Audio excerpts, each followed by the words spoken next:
with return, you know, Torstein's the kind of consumer facing, the face of return, you know, but really, I think maybe you could speak to this, Tor, but Celia is really the glue to make the whole operation happen, right?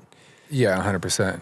We did it sort of, well, it was just a decision we made together I'd basically done all my previous projects, sort of spearheading them myself, and then sort of hiring homies for help and, you know, but sort of having a hand on everything. And then this is the first time I'd done something with somebody else, and, you know, Celia being my wife, we made that decision together. Like, do we want to do this? We got to do it together and actually make it like a family effort, which is like the best decision ever, because it was such an adventure and way bigger undertaking than we could have imagined at any point. But yeah, Celia produced the whole thing. I mean, we were in meetings together, like fundraising for it, and she was following up with everybody, staying connected with every obligation we had, all the deliverables as far as, you know, content and all this stuff, and planning trips and booking lodging, and, you know, having group emails with all the riders, you know, and like, you know, Mikey and Kokard and Mons and these guys going like, what the fuck, this is so nice, we've never had this, like, this is you know, it's like never responding to any of them, but getting all just like, what are we supposed to do? We have like all the information, you know. I'd write this huge long email with like, you know, a full itinerary and just crickets on the other end. I'm like, okay, I'm sure they read it. Please tell me they got it. Yeah.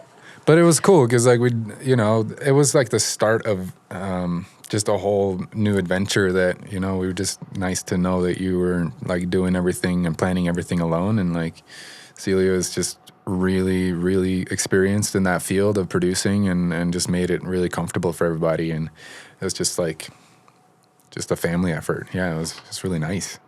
Yeah, I think going into like the beginning, like into Japan, I tried to do it a little more proper, like I would on an actually like a commercial shoot or something. And I had a full like production schedule day by day. And then I was like, nobody's reading this stuff. Like, it's a complete waste of time. Like, so I kind of like toned it down.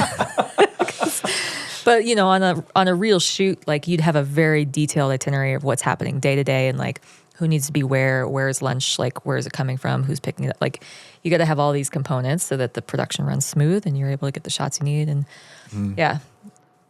You know, it wasn't just that. It was like in the pre-production too. Just she's, you know, doing all the graphic design. It's all her images for the pitch decks, you know, and having meetings with all the sponsors, like trying to explain what my vision is.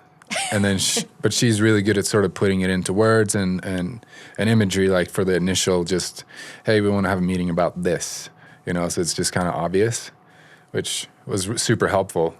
And this was different because we're working with a lot of his brand. You know, he has good relationships with all these people, and they're not just like random people from some company that we're talking to, you know. But it's still important to like make things look very professional. Like, and if you're serious about what you're doing, like yeah, it can be simple information, but it needs to be laid out in a specific way so that when you hand that deck to somebody, or they're handing it to their boss or their, you know, the CEO, like they look at it and they understand what they're looking at, and they're like, okay, yeah, we'll fund this, you know.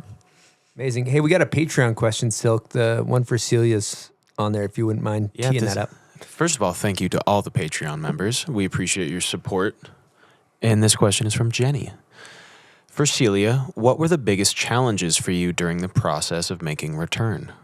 I think it was probably, I mean, I don't want to go super deep into it, but it was probably financial stuff, you know, making sure that like we're staying on budget and making sure that we have the cash flow that we need for the upcoming shoots. Like, how much is it going to cost? Like, how much is it going to, you know, take? And you just want to make sure that all that money's coming in and it's planned. I think in the beginning, yeah, it's tough to say because like in the beginning, it's like you're pitching all this stuff and you're like, we know it's going to take this much money to make it.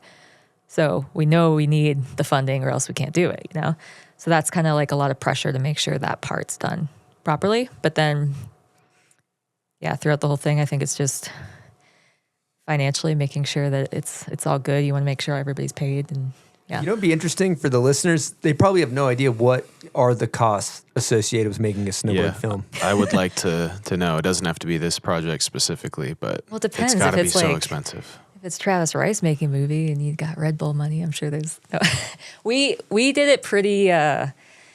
We did it was bare pretty bones. tight. You know, like I booked. Like I knew we were going to be tight on budget, so I booked Airbnbs for the whole crew. Like, you know, we paid for the filmers to be there. You know, we paid for their travel. We paid for us to get there.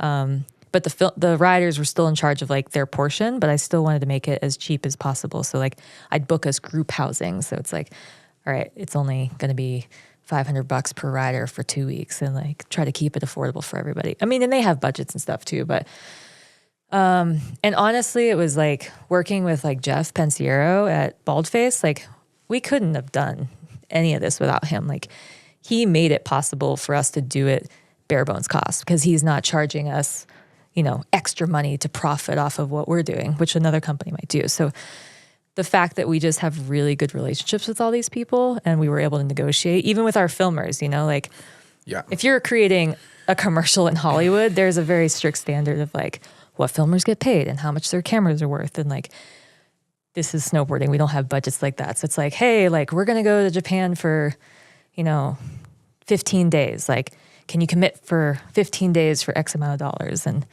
if they're in, they're in. You're like, okay, cool. So we got a budget. You know, it's like just pre-planning all that stuff and trying to be ahead of it, like allows it to, I don't know, not make us go into debt. Yeah, I can dive in a little bit on that, just as far as like from my perspective of like how fortunate we are to be able to do a project like this when everything comes together just perfectly at the right time. Because like with my vision and what I wanted to do, like for one part of the whole thing was bringing my friend Charles Beckinsale into the backcountry with his snowcat.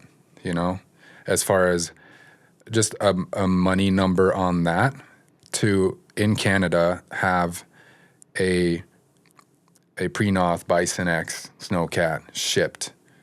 You know, it's heavy machinery shipping, like that goes on a giant semi truck and it's shipped across the country up the logging road, and it gets released there for Charles to play with, right?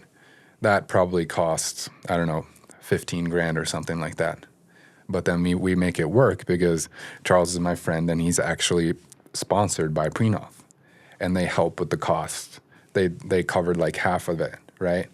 And then the other half, Celia was able to negotiate with one of their marketing people, like, hey, we can make you a video, behind the scenes video, extra out of this project that you can have, you know, if you help us with the cost. Okay, so that's just taking care of one sort of line item, right? That just because me and Charles go way back and we have this relationship, and he's like full body yes on this project, and Pensiero is like, fuck yeah, let's do this. You know, everything's just aligning like that just for that portion of the film to take place.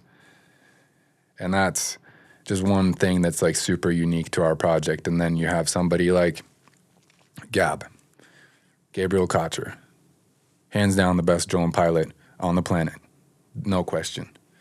And I would arguably say in the filming, the FPV filming side of things, you know, we started working together maybe 8 years ago or something like that. And that was the first time snowboarding had ever been filmed with an FPV racing drone in the backcountry. And, you know, later on, like we've done countless projects together, but since then he's blown up to, he's filming for the new Transformers film for a month out in the jungles of Peru. You know, he's getting hired by National Geographic, and he's building the first ever dual op racing drone that can carry a red camera. This thing is a weapon, you know, like, and then if you just think about that for a second, like homie's not going to be cheap anymore. Like he's the main drone pilot for Natural Selection. You know, like he's a busy guy. But he's not going to charge us 50 grand to come on the shoot. But he could, at something else, but we don't have that money. I mean, like, but he's just his passion and his friendship, and he's not just doing that sidebar, like of all the whole entire soundtrack. Anytime you hear a guitar on the soundtrack of Return, that's Gab, and he flew out last summer just to record music, and he's just an amazing human being. Shout out Gab. I mean, really, we pulled all of this off because Yeah. of our great relationships over the years. Like, the cost to make a snowboard film, like if somebody just came in to say like, hey, we want to do this and we want to build this park and go to Alaska, like it's hundreds of thousands of dollars, you know? And we were able to do this really bare bones based off of relationships that we've built over, you know, a lot of them are with Tor and his friends for 20 years. And like, that was kind of the beauty of this movie was it's like, hey, we want to go in and do this, but we can only do it if everybody's part of it. And everybody was so down. Like, they all knew, you know, like they know it's just a snowboard film. Like, you know, I'm not going to tell people's day rates, but like people were like willing to work with us to be like, all right, yeah, I can do it for this. Like I can make this window happen. I'll give you that time. And like, we're just really honored to have that. And I mean, there was certain components like with Baldface, you know, like we had a guide, Hayden Manny, with us for the whole time. And you got to pay for his day rate, and it's just part of the whole process. But yeah, so it was, I don't know. We got really, really lucky that we were able to pull all this off the way we did. We're just really grateful for that whole thing. Yeah. And I want to emphasize on that too. Like this is one very specific way of making a snowboard film.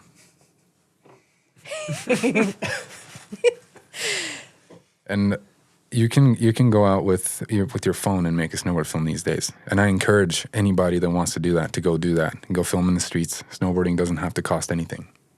You can get a hand-me-down. You can get equipment. You can go out with your homies. You can go on foot anywhere.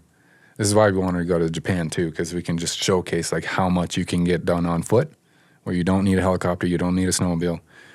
And then the contrast is obviously Valhalla. But there's a million different ways of making a snowboard film. There's an infinite amount of different ways to make a snowboard film and to snowboard in general, and it's amazing. But this is just how I realized how lucky we were to be in the position we were at last season, and that we know Mons, we know Mikey, we know Davis, we know Raibu. You know, we have like a co-card, like he's a gem, you know. We just have this group of people, and that was a huge part of the intention behind the project, to bring all these unique, amazing human beings together, and with Nori and Tim Manning and Craig and Gab behind the lenses, and Celia shooting the whole thing, and we doing everything together. You know, the first trip to Japan, we're